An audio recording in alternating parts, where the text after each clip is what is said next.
You know that feeling, right? You've got this brilliant idea, something really important you need to share, but it just falls flat. It's forgotten almost as fast as you said it. Well, today we're going to dive into how to fix that, how to make our ideas unforgettable. It really all boils down to this one simple question.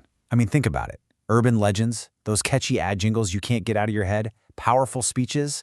Some ideas just seem to have this incredible staying power, while others, just disappear. What's the secret sauce? Well, here's the good news. It is not just luck. It's not random.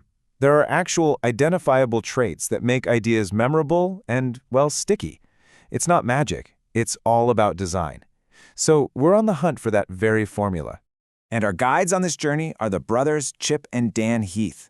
For their incredible book, Made to Stick, they did the hard work for us. They looked at hundreds of ideas that had serious staying power, everything from business strategies to public health campaigns, to figure out what they all had in common. And what they found was this surprisingly consistent pattern. And from that pattern, they built this powerful, super practical framework they called SUCCES. Really, you can think of it as your own personal checklist for making any idea unforgettable. So here's how we're going to break it down. First, we'll tackle the foundation, making ideas simple and unexpected. Then we'll get into how to make them real with concrete and credible details. We'll wrap up with emotional stories before we give you the final checklist. And here it is, the acronym at the heart of it all, S-U-C-C-E-S. That's simple, unexpected, concrete, credible, emotional, and stories.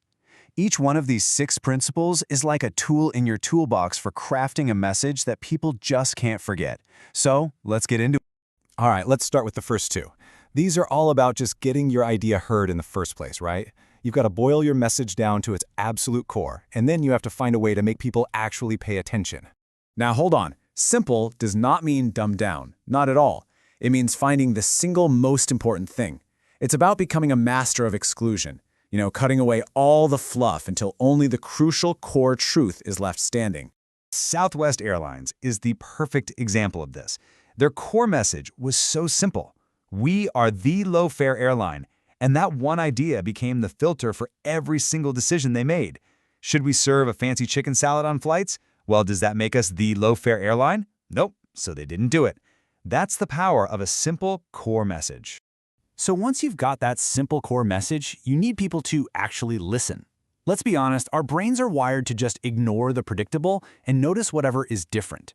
And the absolute best way to break a pattern and grab someone's attention is through surprise. But here's the key. This isn't about being shocking just for the sake of it. The surprise has to be relevant. The real goal is to open up what they call a curiosity gap. Make people wonder, wait, what's going on here? And then you fill that gap with your core idea. Okay, so you've grabbed their attention. That's a huge stat, but it's not enough. People also have to understand your idea, and they have to believe it. And that's where being concrete and credible comes in. Think about it. Our brains are just not very good at remembering abstract stuff. We remember things we can see or hear or touch. So to make an idea stick, you've got to explain it in terms of things people can actually picture. You have to paint a mental image for them. And this slide just shows you how powerful that shift can be. Instead of staring at charts about customer satisfaction, the companies that get it right focus on the real, tangible experience. They're asking questions like, what is a family actually doing when they're trying to make dinner? That concrete way of thinking is what leads to real breakthroughs. So they understand your idea. Great. But do they believe you? I mean, an idea is never going to stick if people just dismiss it out of hand. Your message has to have its own built-in credibility, something that convinces people without you having to pull out a giant spreadsheet of data. One of the coolest ways to do this is with what the Heaths call the Sinatra test. It comes from the song New York, New York, right? If I can make it there, I'll make it anywhere. If you have one single incredibly powerful example, like say you handled security for Fort Knox, well then all of your other claims about security become instantly believable. Okay, so your idea is understood and it's believed. We're almost there.